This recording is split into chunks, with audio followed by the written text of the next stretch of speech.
तो अभी हम थोड़ा सा टिहरी डैम के भागीरथीपुरम से आगे थोड़ा सा टिहरी डैम की तरफ जो रोड जा रही है वहाँ पे आए हैं। तो यहाँ पे एक बहुत ही मनमोहक दृश्य और एक बहुत ही यादगार जो चीज़ है वो मुझे दिख रही है। ये है, आप देख रहे होंगे वीडियो में, ये राजा का महल है। ये जो पुरानी टिहरी, जब ये टिहरी डूबी नहीं थी तो यहाँ पे राजा का महल हुआ करता था। तो उसका अब इस समय पे जो है यहाँ पे पानी कम हो जाता है इस टाइम पे, तो ये महल दिखने लगता है।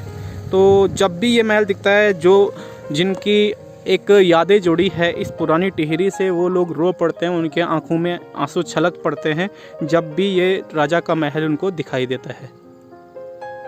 ये सामने जो है गांव हैं। कौन कौन से गांव मेरे साथ मैंने दिखाया था आपको, राणा जी हैं। राणा जी बताएंगे। गांव दिखेगा यहाँ पे है अपना मदन नेगी। अच्छा, ये मदन नेगी गांव है इधर, ठीक है। प्रताप नगर साइड तो दिख नहीं रहा होगा। अच्छा हाँ, इस समय थोड़ा सा फॉग ज़्यादा हो रहा है। प्रताप नगर है। अच्छा, वहाँ प्रताप नगर है और इधर जो है ये मदन नेगी है। उससे उधर जाकर के आगे थोड़ा पीपल डाली उधर। अच्छा, और इधर जाके जो है इस साइड जाके पेपर डाली है। तो अच्छा, ये इस साइड जो है ये कोटी कॉलोनी है जहाँ से बोटिंग होती है। ये वाटर स्पोर्ट्स भी यहाँ होते हैं। तो ये कोटी कॉलोनी वो जगह है जहाँ से वाटर स्पोर्ट्स होता है।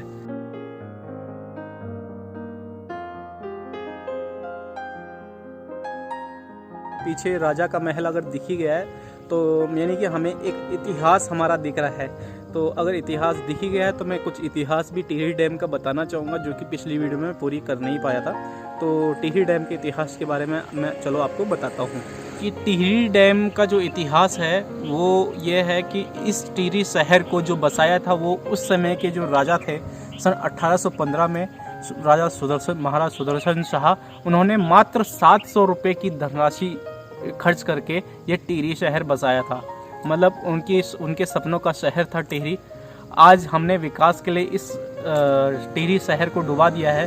तो कहते हैं ना, विकास के दो पहलू होते हैं। एक विकास होता है जिससे भला हो जाता है और एक विनाश होता है जिससे नुकसान हो जाता है। तो कई लोग ऐसे थे यहाँ पर जो असहाय थे, जिनके पास पैसे नहीं हुआ करते थे, तो आज जो है वो अच्छे खासे बन गए हैं परिवार। और कई लोग ऐसे भी थे जिनको पैसों से कोई मतलब नहीं था, अपनी जन्मभूमि अपनी कर्म भूमि छोड़ना नहीं चाहते थे, लेकिन मजबूरन उनको छोड़ना पड़ा इस डैम के लिए। अब अगर बात करें डैम की हिस्ट्री की, तो सन 1961 में जो है इस जगह पर डैम बनाने की कवायद शुरू की गई थी और इस जगह को इन्वेस्टिगेट किया गया 1961 में ही। इसके बाद सन 1972 में डिज़ाइन बनकर तैयार हो गया डैम का।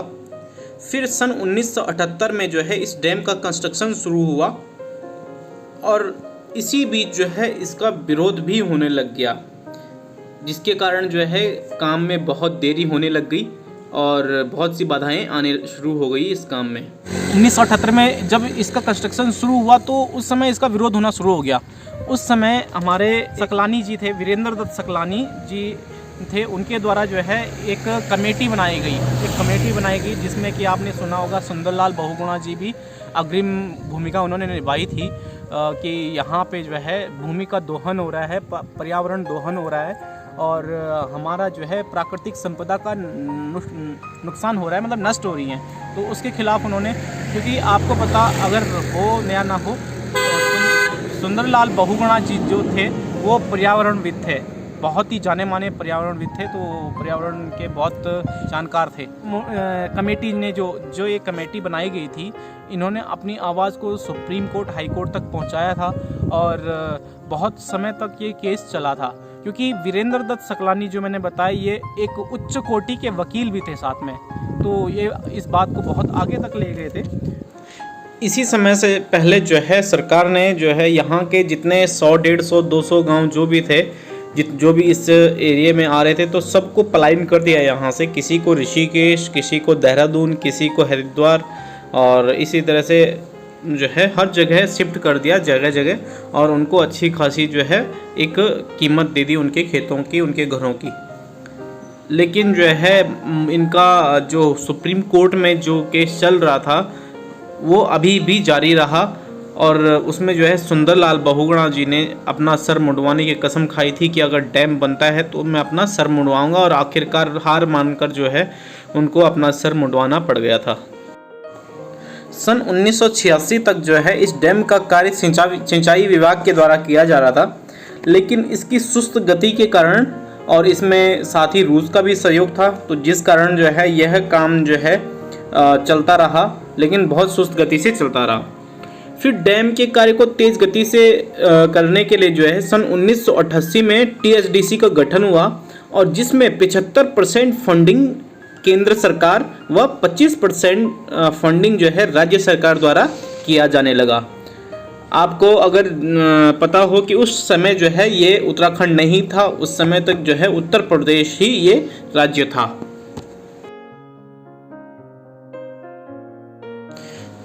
और फिर आखिरकार जो वो दिन आ ही गया, सन 2006 में ये डैम बनकर तैयार हुआ और इसका इनॉग्रेशन किया गया, और 2006 से जो है यहाँ पे बिजली उत्पादन शुरू हो चुका था।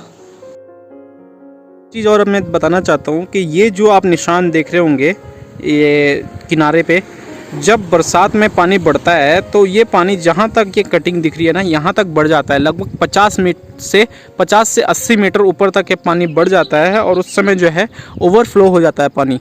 तो फिर वही डैम के थ्रू जो मैंने ओवरफ्लो के जो रास्ते दिखाए थे आपको, वहाँ से पानी को ओवरफ्लो किया जाता है, और थोड़ा सा पानी की जो डेली पानी छोड़ने की जो लिमिट होती है उससे ऊपर ही छोड़ा जाता है।